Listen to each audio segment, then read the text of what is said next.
ਮਨਪ੍ਰੀਤ ਆਪਣੇ ਨਾਲ ਜੁੜੇ ਹੋਏ ਆ। ਹਾਂਜੀ, ਸਤਿ ਸ਼੍ਰੀ ਅਕਾਲ ਜੀ। ਹਾਂਜੀ, ਸਤਿ ਸ਼੍ਰੀ ਅਕਾਲ ਵੀਰੇ, ਕੀ ਹਾਲ ਚਾਲ ਨੇ? ਹਾਂਜੀ, ਠੀਕ ਹੈ ਜੀ। ਜੀ ਮਨਪ੍ਰੀਤ। ਹਾਂਜੀ, ਸਤਿ ਸ਼੍ਰੀ ਅਕਾਲ ਅੰਕਲ ਜੀ। ਸਤਿ ਸ਼੍ਰੀ ਅਕਾਲ ਜੀ। ਹਾਂਜੀ, ਮੈਂ ਆਪਣਾ ਉਹ ਮੈਸੇਜ ਛੱਡਿਆ ਸੀ, ਮੇਰੇ ਬ੍ਰਦਰ ਨੇ ਨਾ ਆਪਣਾ DMV ਉਹਨਾਂ ਦਾ ਲਾਇਸੈਂਸ ਨਹੀਂ ਆ ਰਿਹਾ ਸੀ ਤੇ ਵਰਕ ਪਰਮਿਟ ਪਹਿਲਾਂ ਉਹਨਾਂ ਕੋਲ ਹੈ ਨਹੀਂ ਸੀ। ਅੱਛਾ, ਵਰਕ ਪਰਮਿਟ ਉਹਨਾਂ ਦਾ ਉਹ ਵੀ ਰੀਨਿਊ ਹੋਣਾ ਸੀ ਹੋ ਗਿਆ ਤੇ ਸੀ ਵਰਕ DMV ਪਰਮਿਟ ਵਾਲਿਆਂ ਰੀਨਿਊ ਨੇ ਫਿਰ? ਹਾਂਜੀ DMV ਵਾਲਿਆਂ ਨੇ ਆਖਿਆ ਵੀ ਵਰਕ ਪਰਮਿਟ ਲੈ ਗਿਆ ਓਕੇ। ਤੇ ਫਿਰ ਅਸੀਂ ਤੁਹਾਡਾ ਆਪਣਾ ਲਾਇਸੈਂਸ ਰੀਨਿਊ ਕਰਾਂਗੇ ਤੇ ਉਹਨਾਂ ਦੀ ਹੁਣ 2-2.5 ਮਹੀਨੇ ਬਾਅਦ ਜਿੱਦਾਂ ਲਾਇਸੈਂਸ ਐਕਸਪਾਇਰ ਹੋਣ ਤੋਂ ਬਾਅਦ 2-2.5 ਮਹੀਨੇ ਬਾਅਦ ਵਰਕ ਪਰਮਿਟ ਆਇਆ ਤੇ ਉਹ ਗਏ ਉੱਥੇ DMV ਤੇ ਉਹ ਕਾਪੀ ਉਹ ਕਹਿੰਦੇ ਸੀ ਹਾਰਡ ਕਾਪੀ ਲੈ ਗਿਆ। ਹਾਰਡ ਕਾਪੀ ਵੀ ਉਹਨੇ ਜਮ੍ਹਾਂ ਕਰਾਤੀ ਜਾ ਕੇ, ਮੁੜ ਕੇ ਹੁਣ 2-3 ਹਫ਼ਤੇ ਹੋ ਗਏ ਨੇ ਤੇ ਉਹਨਾਂ ਨੇ ਮੈਂ ਉਹਨਾਂ ਨੂੰ ਆਖਿਆ ਆਪਣੇ ਬ੍ਰਦਰ ਨੂੰ, ਕਹਿੰਦਾ ਹਜੇ ਆਂਦਾ ਨਹੀਂ ਪਿਆ। ਮੈਂ ਆਖਿਆ ਮੈਂ ਸੈਕਰਾਮੈਂਟੋ ਵਾਲਿਆਂ ਨੂੰ ਕੋਲ ਲਾ ਲਾ ਸਿੱਧੀ ਤੇ ਉਹਨਾਂ ਨੂੰ ਪੁੱਛ ਕੀ ਕਹਿੰਦੇ ਨੇ। ਤੇ ਉਹਨਾਂ ਨੇ ਸੈਕਰਾਮੈਂਟੋ DMV ਹੈਡਕੁਆਟਰ ਵਾਲਿਆਂ ਨੂੰ ਕੋਲ ਕੀਤੀ ਤੇ ਉਹ ਕਹਿੰਦੇ ਵੀ ਆਪਣਾ ਹੁਣ ਲਾਇਸੈਂਸ ਤੈਨੂੰ ਨਹੀਂ ਦੇਣਾ, ਵੀ ਪਿੱਛੋਂ ਸਰਕਾਰ ਕਹਿ ਰਹੀ ਵੀ ਹੁਣ ਲਾਇਸੈਂਸ CDL ਜਿਹੜੇ ਵਰਕ ਪਰਮਿਟ ਨੇ ਉਹਨਾਂ ਦੇ ਤੁਹਾਨੂੰ ਨਹੀਂ ਮਿਲਣੇ ਹੈਗੇ ਵਰਕ ਪਰਮਿਟ ਵਾਲਿਆਂ ਨੂੰ। ਅੱਛਾ, ਇਹਨੇ ਅਪਲਾਈ ਕਿੱਥੇ ਕੀਤਾ ਸੀ? ਕਿਹੜੇ ਸ਼ਹਿਰ ਦੇ DMV ਚ ਕੀਤਾ ਸੀ ਇਹਨੇ ਅਪਲਾਈ? ਇਹ ਵੀਰੇ ਆਪਣਾ ਕਲੋਵਿਸ ਕੀਤਾ ਜੀ। ਕਲੋਵਿਸ ਵਾਲੇ ਦੇ ਵਿੱਚ? ਅੱਛਾ, ਠੀਕ ਆ, ਫ੍ਰੈਜ਼ਨੋ ਦੇ ਨਾਲ ਹਾਂਜੀ ਜਿਹੜਾ ਹਾਂਜੀ ਠੀਕ ਆ। ਹਾਂਜੀ ਹਾਂਜੀ। ਅੱਛਾ, ਤੇ ਸੈਕਰਾਮੈਂਟੋ ਉਹ ਵਾਲੇ ਕਹਿੰਦੇ ਵੀ ਦੇਣੇ ਹੀ ਨਹੀਂ ਜਿਹੜੇ ਵਰਕ ਪਰਮਿਟ ਵਾਲਿਆਂ ਨੂੰ ਹੁਣ CDL, ਇਦਾਂ ਉਹਨਾਂ ਨੇ ਕਿਹਾ?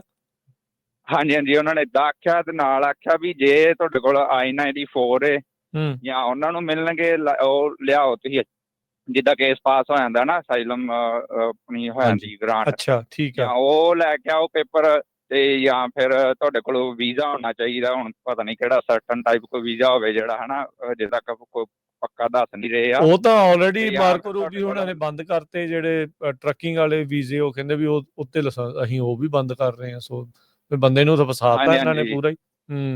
ਜਾਂ ਕਹਿੰਦੇ ਪਰਮਾਨੈਂਟ ਰੈਜ਼ੀਡੈਂਟ ਕਾਰਡ ਹੋਣਾ ਚਾਹੀਦਾ ਤੇ ਜਾਂ ਫਿਰ ਸਿਟੀਜ਼ਨਸ਼ਿਪ ਹੋਣੀ ਚਾਹੀਦੀ ਵੀ ਤਾਂ ਹੀ ਮਿਲਣਾ। ਠੀਕ ਹੈ ਫਿਰ ਜੀ। ਉਹਨਾਂ ਨੇ ਆਖਿਆ ਵੀ ਮੈਂ ਹੁਣ ਗੱਡੀ ਕਿੱਦਾਂ ਚਲਾਵਾਂ, ਮੈਂ ਗੱਡੀ ਵੀ ਚਲਾਉਣੀ। ਉਹ ਕਹਿੰਦੇ ਤੂੰ ਜਾ ਕੇ ਦੁਬਾਰਾ ਤੂੰ ਆਪਣੀ ਐਪਲੀਕੇਸ਼ਨ ਭਰ ਤੇ ਆਪਣਾ ਰੈਗੂਲਰ ਲਾਇਸੈਂਸ ਸੋ ਹੁਣ ਲੈ ਕਲਾਸ ਸਕਦਾ। C ਦੇ ਲਈ ਅਪਲਾਈ ਕਰੂਗੇ ਉਹ? ਰੈਗੂਲਰ ਦੇ ਲਈ ਉਹਨੇ ਅਪਲਾਈ ਕਰਨਾ ਹੈ ਫਿਰ ਹੁਣ? ਠੀਕ ਆ। ਹਾਂਜੀ ਹਾਂਜੀ, ਹੁਣ ਉਹ ਕਹਿੰਦੇ ਤੁਸੀਂ ਜਾ ਕੇ DMV ਉੱਥੇ ਆਪਣੀ ਫਾਈਲ ਭਰ ਆਪਣੀ ਐਪਲੀਕੇਸ਼ਨ ਭਰ ਕੇ ਆਪਣਾ ਰੈਗੂਲਰ ਗੱਡੀ ਵਾਸਤੇ ਤੂੰ ਲੈ ਲਾਇਸੈਂਸ, ਵੀ ਉਹ ਦੂਸਰਾ ਨਹੀਂ ਭੇਜਣਾ। ਜੇ ਉਹ ਲੈਣਾ ਤੇ ਜਿਹੜੇ ਆ ਤੁਹਾਨੂੰ ਰਿਕੁਆਇਰਮੈਂਟਾਂ ਦੱਸੀਆਂ ਉਹ ਰਿਕੁਆਇਰਮੈਂਟਾਂ ਪੂਰੀਆਂ ਕਰਨੀਆਂ ਪੈਣੀਆਂ, ਠੀਕ ਫਿਰ ਮਿਲੇਗਾ। ਠੀਕ ਹੈ, ਚਲੋ ਥੈਂਕ ਯੂ ਵੀਰੇ, ਹਾਂਜੀ ਥੈਂਕ ਯੂ ਹਾਂਜੀ, ਦੱਸਣ ਦੇ ਲਈ, thank you. Okay, thank you ਵੀਰੇ, ਓਕੇ।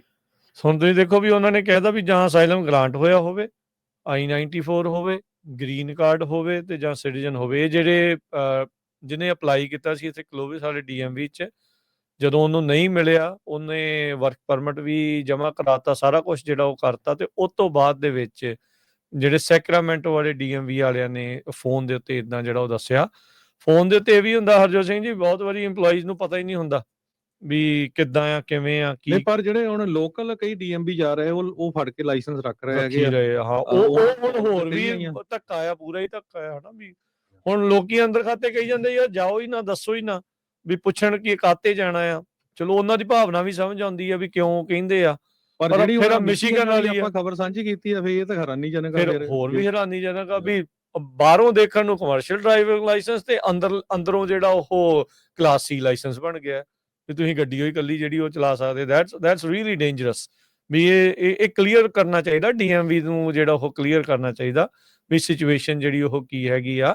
ਚਲੋ ਜੋ ਵੀ ਆ, ਤੁਸੀਂ ਜਿੱਦਾਂ ਦੇਖੋ ਵੀ ਪਹਿਲੋਂ ਕਹਿ ਰਹੇ ਆ ਵੀ ਜੇ ਤੁਹਾਡੇ ਕੋਲ ਅਖਤਿਆਰ ਤਾਂ ਤੁਸੀਂ ਦੇਣ ਦਾ ਅਖਤਿਆਰ ਆ, ਤੁਹਾਨੂੰ ਰੱਦ ਕਰਨ ਦਾ ਵੀ ਅਖਤਿਆਰ ਆ, ਪਰ ਕਲੀਅਰ ਤਾਂ ਹੋਵੇ ਨਾ ਬੰਦੇ ਕੋਲ, ਜਿਹਦੇ ਕੋਲ ਹੈਗੇ ਆ ਵੀ ਉਹ ਹੁਣ ਵੈਲਿਡ ਰਹਿਣੇ ਆ, ਨਹੀਂ ਰਹਿਣੇ ਆ। ਵੀ ਬੰਦਾ ਐਵੇਂ ਚੱਲ ਜਾਵੇ ਤਾਂ ਫਿਰ ਬਾਅਦ ਚ ਐਵੇਂ ਕਸੂਤਾ ਜਿਹੜਾ ਕਿਸੇ ਥਾਂ ਦੇ ਉੱਤੇ ਫਸ ਜਾਂਦਾ ਆ।